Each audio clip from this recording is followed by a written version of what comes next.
Emma, appreciate you carving out some time today to be with us. Sure, no problem, no problem. Well, listen, I'd love to start the conversation off by learning a bit more about your background and how you got into your role as performance nutritionist with the Tottenham Hotspurs. Sure. I feel like it was a fairly traditional route. I went to university and did sports science as my undergrad because I enjoyed PE, which was the main kind of reason why I got into Like a it. lot of us, yeah. Yeah, I didn't know I was good at sport, good at PE. I'll go and do sports science.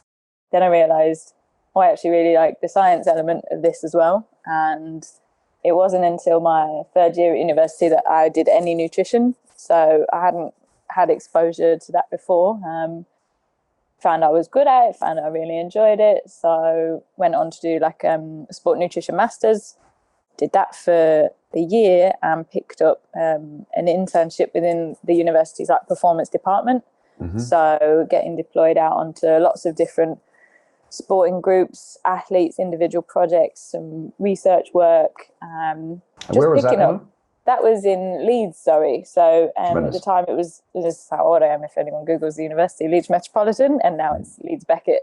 And it was in their Carnegie sort of Centre for Sport Performance was where my internship was based. Nice. And like I say, I must have worked with 50 different sports in the space of a year, from slalom canoe to traditional kind of team sports to para table tennis athletes and just a whole range of stuff. So it was a really kind of broad grounding in working with athletes from different backgrounds, different sports, and different kind of training status. Yeah, I was going to say, if we pause there for a minute, Emma, and just talk about that exposure to these different sports where the demands Yeah, are markedly different from one to the yeah, next. Do you remember yeah. back what were some of the things that maybe you're thinking about, challenges or excitement of being able to work in different spaces? I think at that point, it was really a time to get into the reading. And a lot of what I was trying to do at the time was very literature read, as what was Hmm. being kind of drilled into us. Having an evidence basis for what you're doing is critical. Hmm.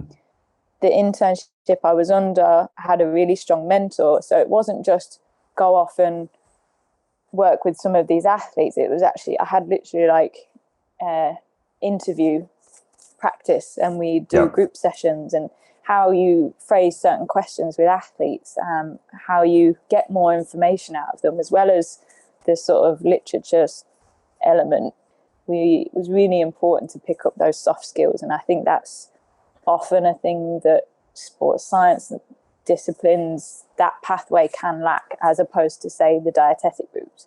hmm, And so the course leader of that program was a dietitian by trade, so knew how critical those soft skills and the way of phrasing and approaching gaining information was, how important it was to be skillful at that. So it was a really, really well developed intern program at that time, because this is in sort of 2010, 2011. This was hmm. before SENR had taken off, all those sort of real understandings of becoming a well-rounded sport nutritionist. So it Yeah, was a absolutely. really important time to know your stuff and then know how to get information that's going to help you assist athletes. So And are there a few examples, Emma, off the top of your head of just the way that athletes might answer questions, whether it was then or now, that sort of don't quite answer your question, or you're not getting everything you want, and you then have to rephrase it or come at it at a different angle to try to yeah, achieve that outcome?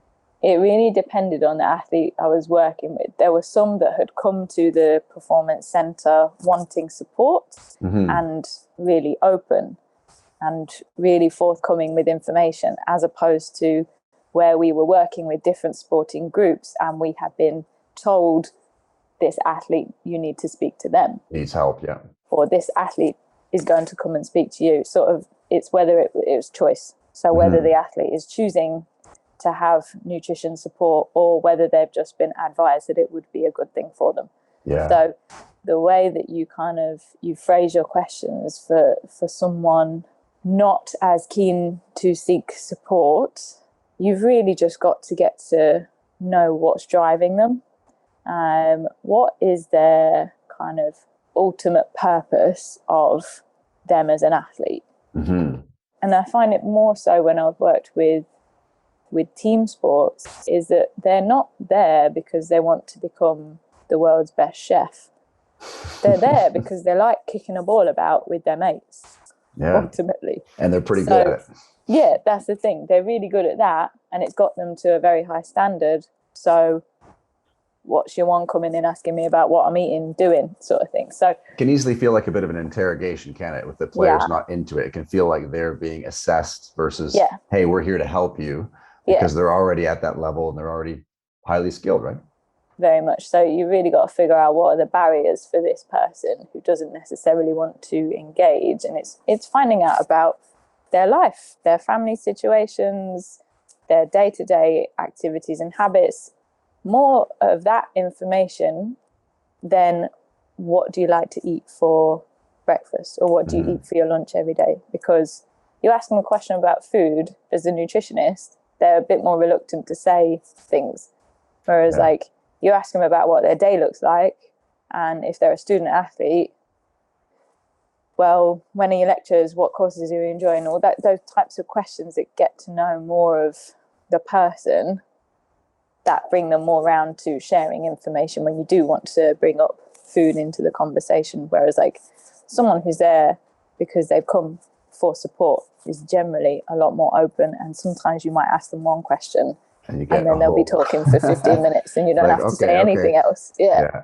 Well, that's really interesting. That definitely dovetails with my experience of sometimes spending most of the visit talking about personal things to really just build all that rapport, and then the very end trying to carve out a little bit of information that you're trying to get. And for yourself over that span, leading into working in pro football, pro soccer, how's your philosophy evolved to where it is now? The role I'm in now specifically is a very different type of role from when I first started out as a practitioner. Now, being in a head position, a lot more of my time is spent on overall strategy development. And when I joined Spurs, provisionally it was only going to be for the season. So it was really about kind of being very responsive to what the new coaching group were requesting, getting to know the players as much as possible, but also it's a very high pressure environment and a lot is controlled by the powers that be. So being responsive to that, as much as being kind of dealing with the players on the daily basis, it was a really different role for me coming into here. I think when it comes to sort of my overall philosophies around nutrition is that it has to be sustainable. So whatever the approach is going to work if the player is able to continue it. So rather than it being some bizarre intervention that is completely off the mark from what they're normally doing, it's actually like, we'll assess what the player does normally and the type of individual they are and their adherence to nutrition programs, and how we're going to tweak it and change it. And eventually you might be able to go from a starting point to the kind of the designer diet that you want. But it's a very staggered process to get there sometimes, and sometimes you'll get there quicker with some individuals, and sometimes it will take a lot more tweaks to get to a certain point. So that seems to be something that, as we're younger practitioners, we sort of have this idea of what we want that gold standard to be, and we're going to come in and we're going to give them this list, and it's going to be amazing. We're going to achieve all these outcomes. And then the reality is just what you mentioned of all these different stakeholders that are involved, all the different pressures and people talking to the athlete. We quickly realize that, okay, we're going to need to take a more nuanced approach. And to your point, it's going to, depending on the athlete, some are going to progress quite nicely along that curve that you imagine, and others are going to take a lot longer. And with the different stakeholders, how do you find in your role, it's obviously difficult to be able to establish relationships with players, with coaching staff changes, and again, the pressures of the different people talking to the athletes. There's certain strategies or, again, sort of philosophies that you have to help try to build that into your program. again, I think it's been really different for me because I was only ever going to be here temporarily. True. So Yeah. my approach was very different to maybe what I would have taken if I was coming into to a permanent position. I would be Hmm. here for the long haul.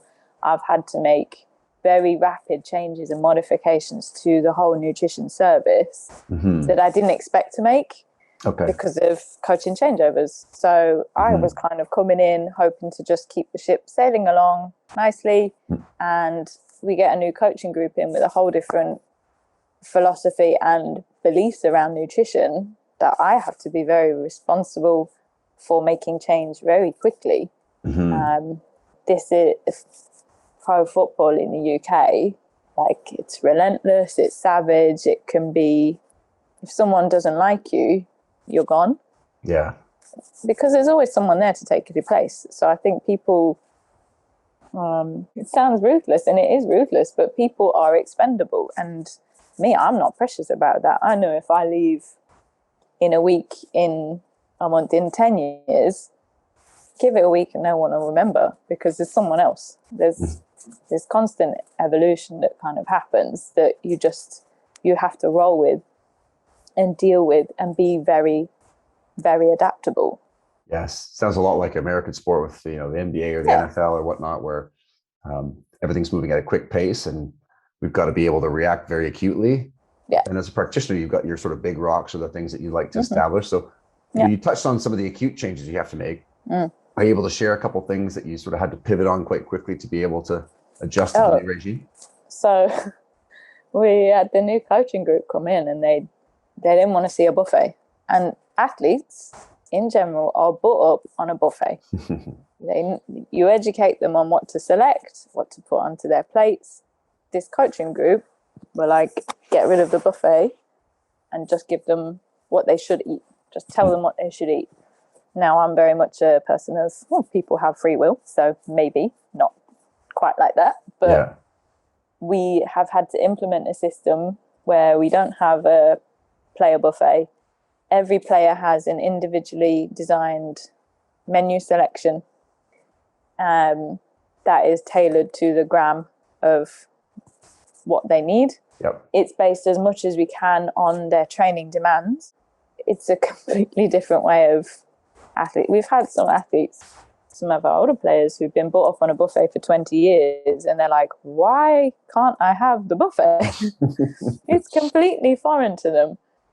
I know that it's like, in terms of gold standard nutrition, it is top level. Yeah, it is. But it's very different approach for team sport athletes to be undertaking. And what was really important for me is that the players feel they are able to select their foods that they like to eat, and we build the menus around their choices. So there is still the element of choice. There are, to a certain extent, no limits on what they can pick to go into their menu. We might modify quantities, or there are certain foods, common sense foods, that no, they can't have pizza at lunch every day. That's not in their menu plan. Yeah, like, I mean, some of them would love that, but like, there are common sense things that are kind of off the table when they're eating in our training facility, when they're eating with us on the road. But ultimately, the world's their oyster, and we'll build them a menu around that, which is the most individualized way of nutrition that I've known in a team sport environment. But again, that's just because the club is invested in nutrition, is really supportive of what we're trying to achieve. The coaches know what we're doing is outstanding. The coaches are really pleased with it. The players, it's still kind of a building process, getting them to engage with it, especially because they've, like I say, some have had 20 years of certain way, completely different methods. So it's challenging, but I think it's a case of perseverance with the process and trying to get small wins with the guys that are less inclined to, well, they don't like it so much. Yeah, exactly. But it's a case of, okay, how do we work with this guy and try and get them that bit more on board, bit by bit, and week to week and month to month. There's been progress, but there's still a way to go because it's not been done for them before. Yeah, there's always more, isn't there? When we're sort of, at least we're moving towards the mountain, towards the goal. Yeah, It's always the top priority. And for yourself as director of performance nutrition, what are some of those big rocks or key fundamentals that are overarching this plan? And you alluded to a few of them around, whether it's carbohydrate, energy, but yeah, that's really the key fundamentals for us, because the football soccer schedule is relentless. We could have 2-3 game weeks. We recently went through a phase of, we had a fairly prolonged recovery between matches. We maybe had 5 or 6 days between games, which is quite foreign in football. I'm used to that from my rugby background. Yeah. But then we had to switch from these 5 or 6 day turnarounds to suddenly we had less than 48 hours between kickoffs, which was just, it's intense. Wow. So really aggressive fueling strategies, recovery strategies when we need to. And then what we'll look at is when we do have more prolonged kind of recovery in there, what do we need to do? How do we need to manipulate the menu plans, the volumes of foods, the quantity of carbohydrate? How do we maybe need to match that best to their training output? The squad this season, we've had 2 coaching groups, one for the first sort of, I think it was 3 or 4 months period. And then since November, we had a new coaching group, completely different training style. Their outputs went through the roof when the new guys came in. It's had a massive impact on body composition in a really favourable way, but also we had to make sure that it didn't go too far and weight starts dropping off, and we go into a big run of games, and we need to make sure that players are holding their weight, staying healthy, which is our key fundamental when it comes to those really intensified competition periods. We can't lose players to coughs and colds because they're not fueling and recovering properly. Absolutely. We need to really make sure that they're nailing down their fueling and recovery strategies. So that's really the key fundamental for me in football. Very different from my rugby experience.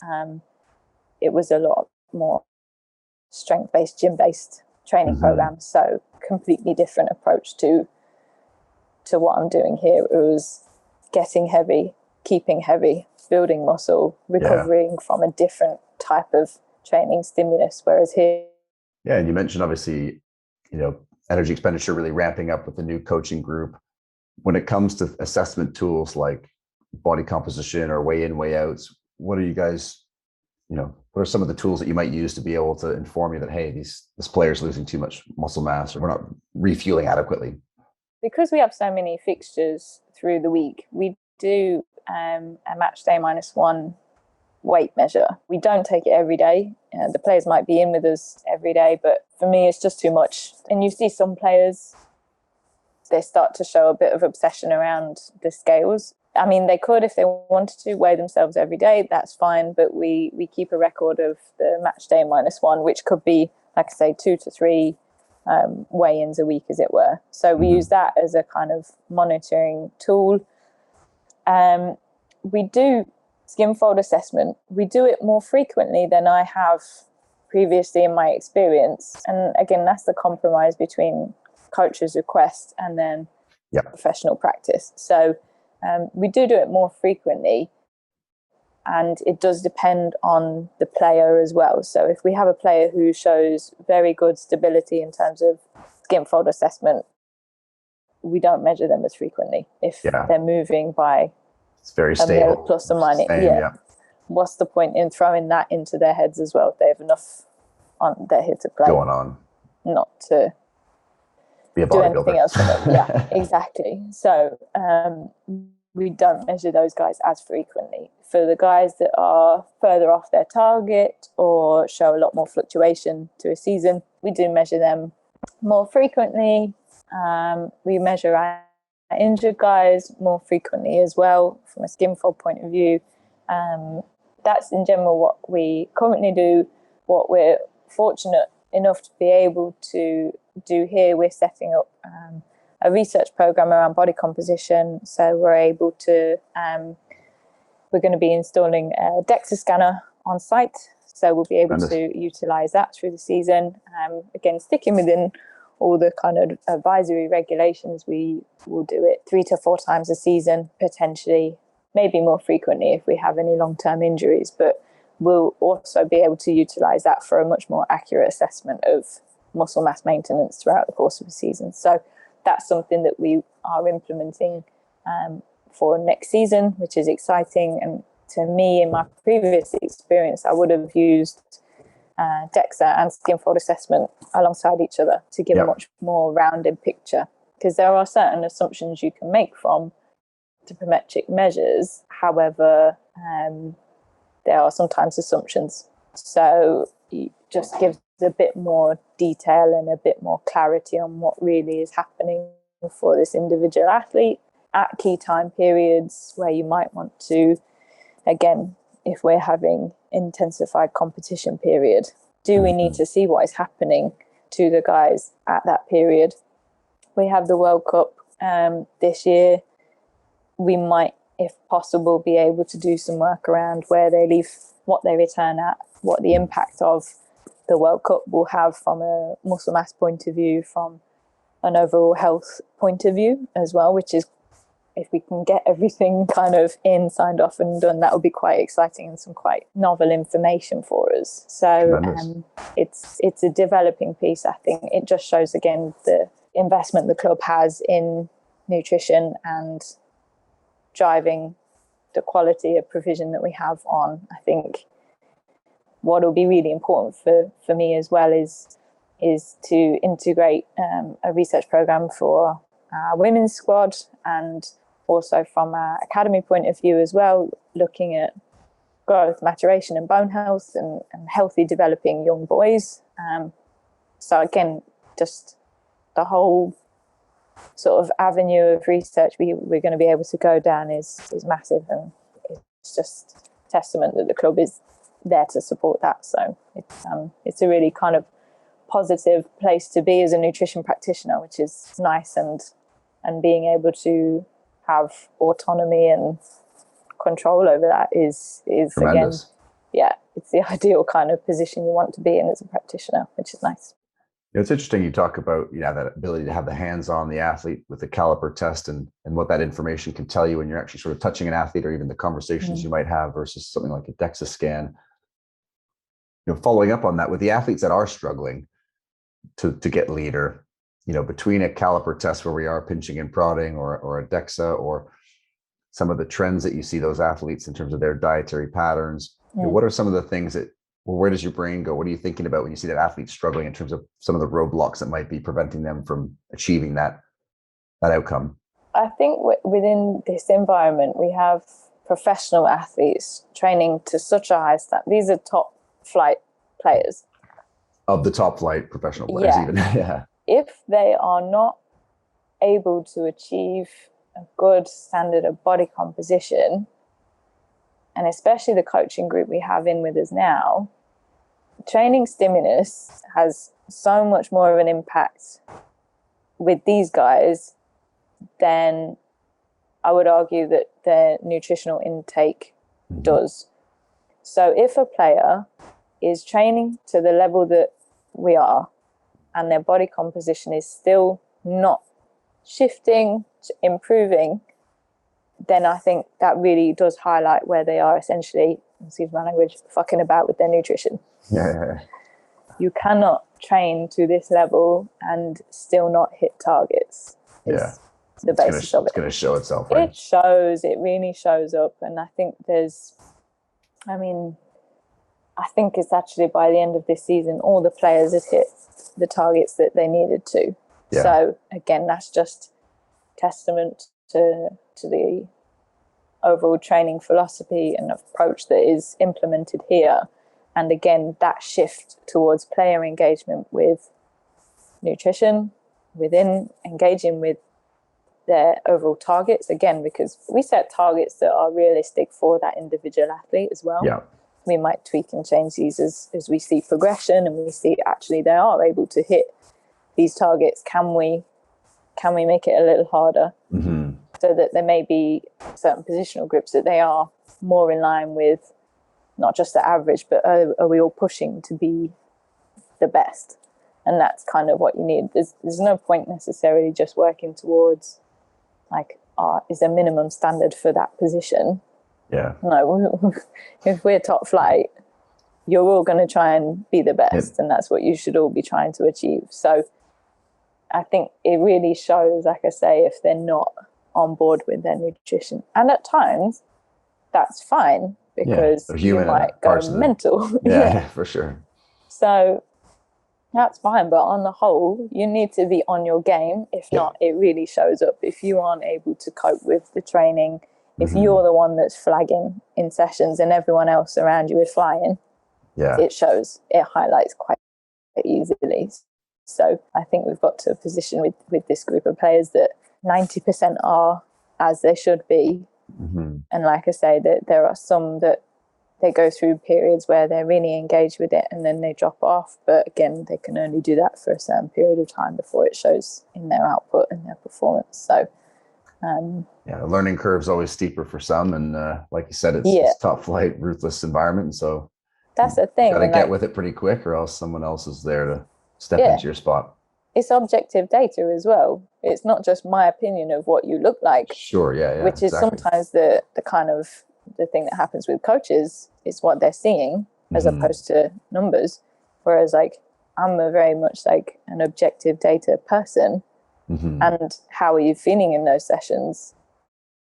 Not just based on what an individual looks like. So if there's an opinion on what the person looks like from maybe the coaches, and my numbers match that, there's no hiding from that objectiveness. And if the player flags that they're fatigued all the time, they're sore all the time, they're not sleeping well, you can quite easily highlight individuals, and they'll flag across a number of things, not just a body comp point of view. It'll be across their jump outputs, their recovery markers that the guys are assessing. So when you do find the guys that you suspect maybe their nutrition intake isn't as good as it should be, then it's a case of trying to work with them. And again, those tweaks and changes, if they have a really loose approach to nutrition, you're not going to change that overnight. No. That's been the case. It's taken us a season for everyone to be hitting the goals. So it's working with those small changes that you can, like we had one guy this year, we just had to get him to stop drinking 6 orange juice a day. We were like, maybe just have 2. Like, just a small improvement there. And he was kind of like, fine. And bit by bit, just those little changes and little modifications as opposed to being some kind of radical interventionist. It is amazing how those little changes, the player says fine, and then they make that change, and all of a sudden they feel a little bit better. They feel the better energy. And now the next intervention that you lay out is that much easier. Or you might even get the athlete coming to you now and say, geez, Emma, what else can I do next? And they might ask you at mealtime, what should I eat? What should I pick today? It's like, it's like, wow, okay, we're making progress. Now, if we pivot here and talk about the women's game, as you oversee the women's team as well, what are some of the biggest differences that you're looking to support compared to the men's game? So this will be the first period of time where we have a nutritionist supporting the women's squad. So we've just had a person in place for maybe 2 months now. I would help as much as I could at the start of this season. And again, where I was just going to be temporarily, my focus is the first team. And it was kind of like, I will assist as much as I can. But it's, again, the funding in the women's game isn't equal to the men's, but also the income generation isn't equal. So you see why. But it's a case of look at their match meal hotel menus, reviewing those. They aren't to the same standard. So what changes can we make and still not run away with ourselves in terms of budget? So tweaking things like that. And then we've had a nutritionist in place, and they found just the nutrition education for the women's is so much lower. And this guy, he's worked with top flight men's football. Yep. So he's seen the difference between both kind of groups. Yeah, their nutrition education isn't as high, but they've had minimal exposure. And like some of the players on the women's team are top flight women's players, but again, they've still just not had the nutrition support. So it is a lot more basic nutrition fundamentals, understanding what nutrients are in foods, food groups, looking at how we can get variety into the women's diets, looking at how we educate them on basic, again, fueling and recovery fundamentals within more limited time. The nutritionist is in at least 1 day a week, but again, I'm here full time. We're going to have next season, we'll have 3 nutritionists just with the first team. Incredible. Yeah, it's a massive, and again, the club is really invested in the nutrition provision, and we're trying to extend that into the women's game, because we see there are differences in their kind of nutrition knowledge and dietary intakes. But again, because they've had limited exposure, they're like sponges when it comes to information. They Compliance ask is high and they're ready to... It's working with those athlete groups that are clamoring out for support and information. So in terms of engagement, they're probably a lot more engaged than the men's squad, because they haven't had that kind of support before, whereas some of the men's players have probably had nutrition input from when they were 15, 16. And they've got 3 people around them supporting them from next season. So it's a very different environment from the men's and women's. But again, the club is really invested in supporting the women's program. They are now based on a training centre. They have their own facility within our site as well. The food provision is now all in-house. So again, we have a lot more control over what's being done. We have one of our chefs is dedicated for the women's team. She works across the overall training centre and the academy and the men's team as well. So she sees what is going on elsewhere and where she is able to take ideas from what we're doing our side and implement it with the women's squad as well. It's just exponentially. I think the women's team management would agree that in the last 6 months they've just had massive amount of progression in terms of the support to them, not just from nutrition, across the board. Like I say, we built them a little mini training centre on our site now as well. They have their own training pitches, so it's massive improvement for the women's game here. And I think that just again evidences the club investment in their programme as well as supporting the men's team. I think everyone understands how important it is to improve provision for female athletes.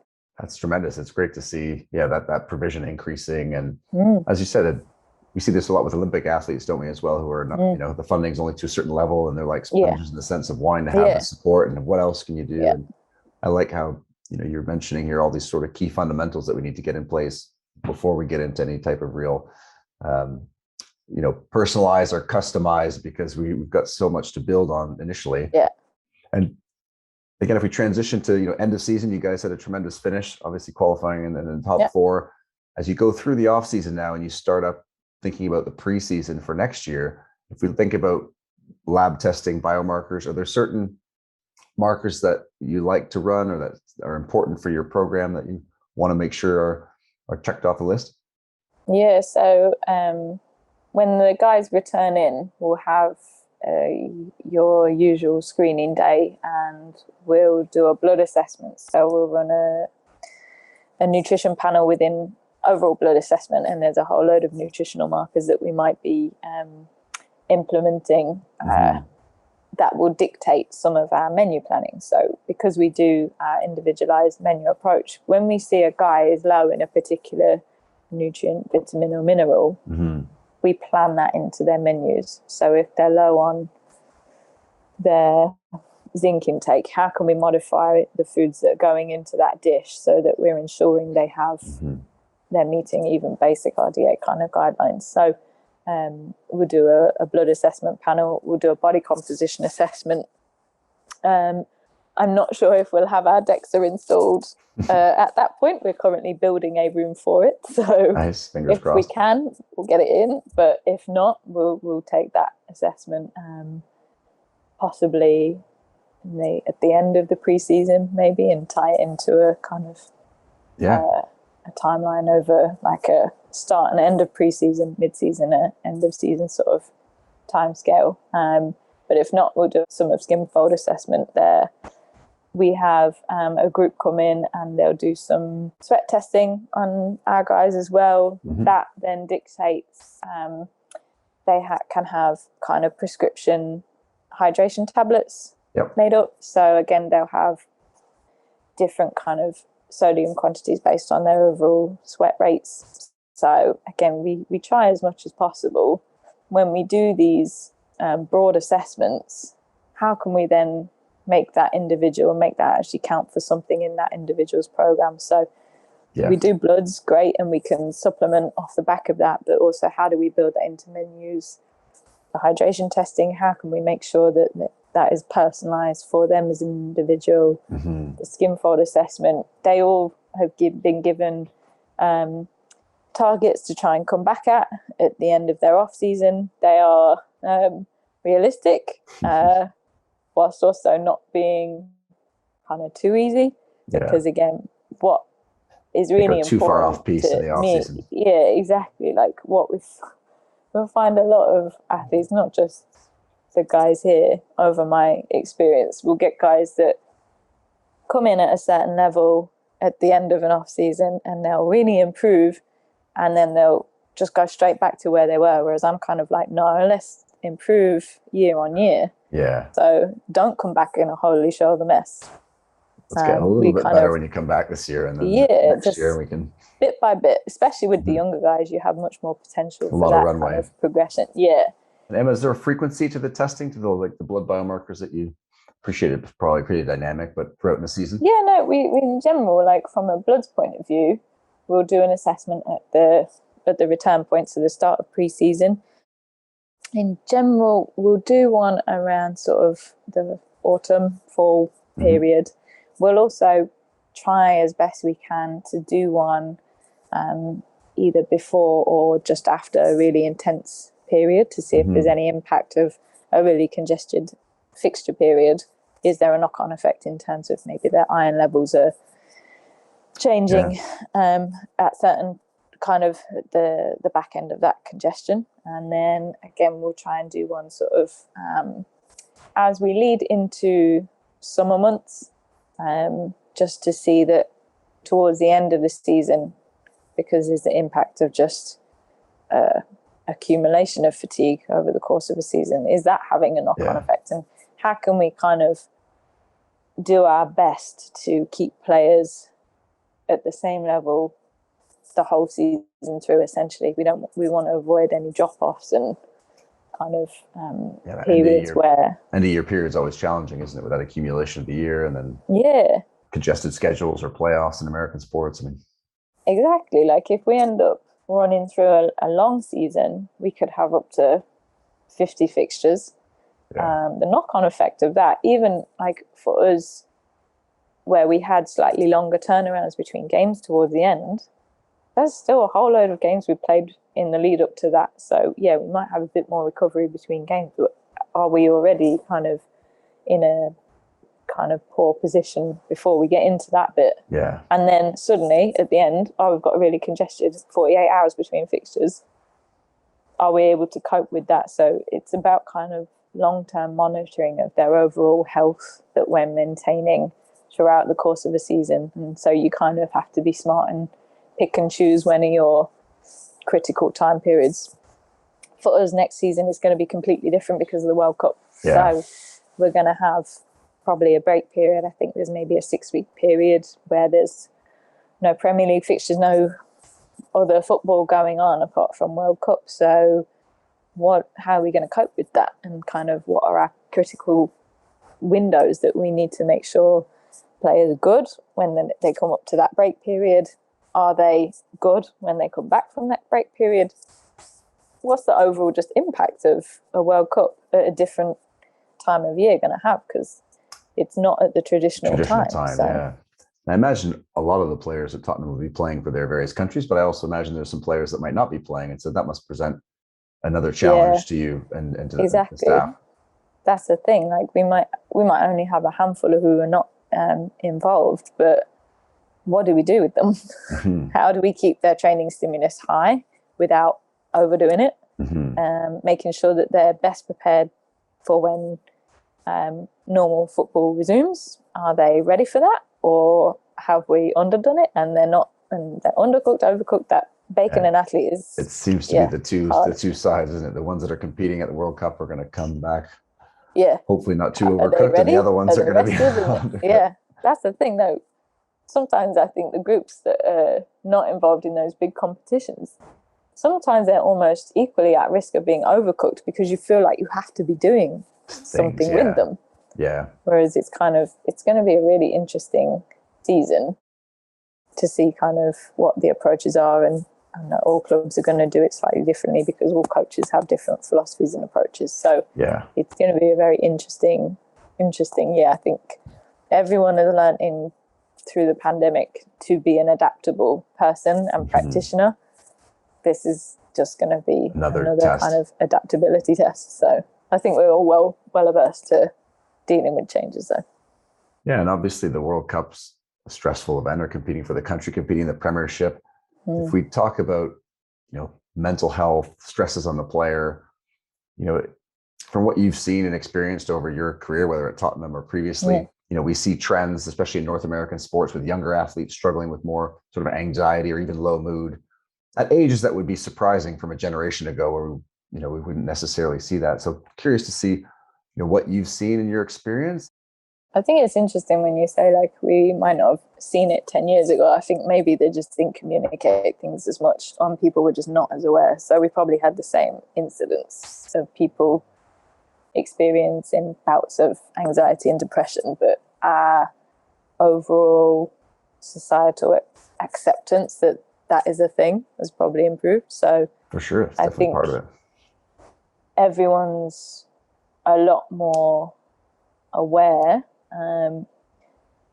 of kind of keeping an eye on people, but I think fundamentally there are always those guys that work in sport that have always been very aware of keeping an eye on their athletes and a hand on the shoulder, an arm around when needs be. From my experiences working across different sports, I find footballers really, I think they're actually really mentally tough because they've been doing it from such a young age and they're really used to this intense competition.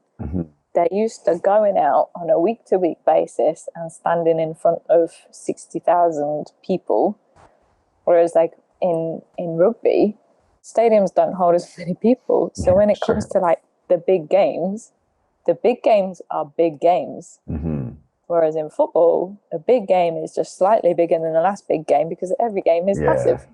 And the crowds are huge. And I think they have to be really mentally tough, and their media exposure, they're all under such scrutiny that I think there are definitely times where athletes are down.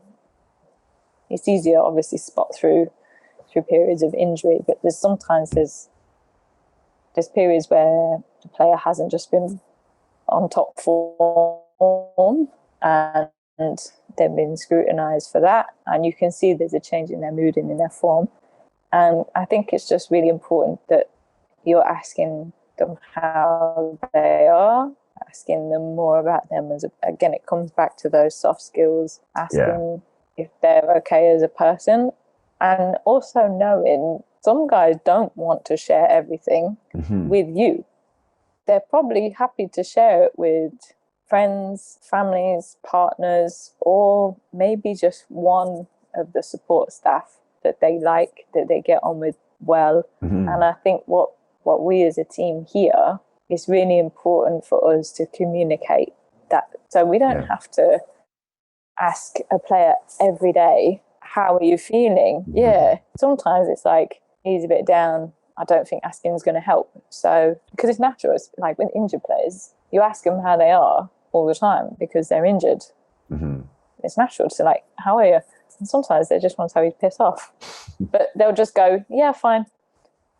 Because they're not an arsehole, so they're not going to tell you to piss off. But sometimes you need your colleagues just to flag, that person's not in the best of moods, or it's been going on for a little longer than normal. Or it's amazing how they have those conversations between the training staff, the PT staff, yourself.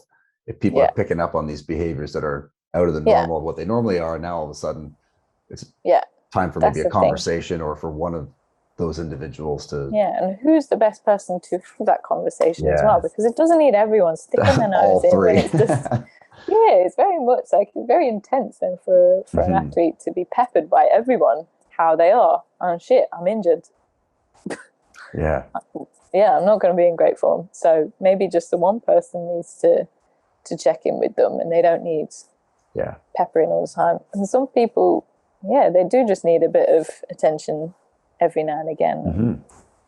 So you have to, as long as you're communicating with your staff, and especially for me coming in, I had to ask a lot about what's that person like, what's that player like, what do they like on the minutes, because some are like really intense characters, and so there's different ways of doing it. Some have maybe not had the best easiest upbringing, so deal with them in a different kind of way. Like there's lots of different nuances to these guys, even though they might have all been coming through a football program since they were under 10.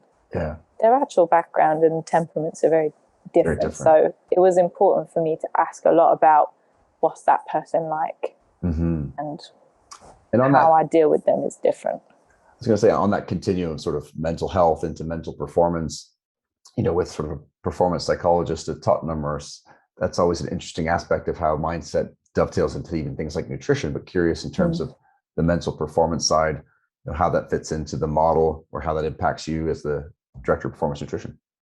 I mean, from my experience, working with psychologists is always a really positive thing. I mean, yourself, like I would say like 80% of what a nutritionist is doing is actually related to behavior as opposed to nutrition science. Science is easy. Science is science. How do you get someone to do what you want them to? That's not what I'm trained in. I might have a skill set that enables me to assist with that, but working with a psychologist on certain players is really important, and being able to try and understand how that person ticks. Like I say, you talk to your support staff about it, but the psychologist is there to really kind of enhance your ability to execute what you want. They've always had consultancy positions here. I think in football it generally is becoming a lot more accepting of having psychology support in, which is a positive shift. I still don't think it's where it should be kind of across football, but moving in the right direction. Like here we're going to have a full-time psychologist on staff, I think from next season. So again, just the shift and the positive impact that will make, and it's not just the players you actually need to be aware of. Like the staff, especially the guys that are literally traveling on the road week to week. And in general, we have kind of a core traveling staff group for consistency, so players see the same faces when they're on the road, that know their like match day routine and needs.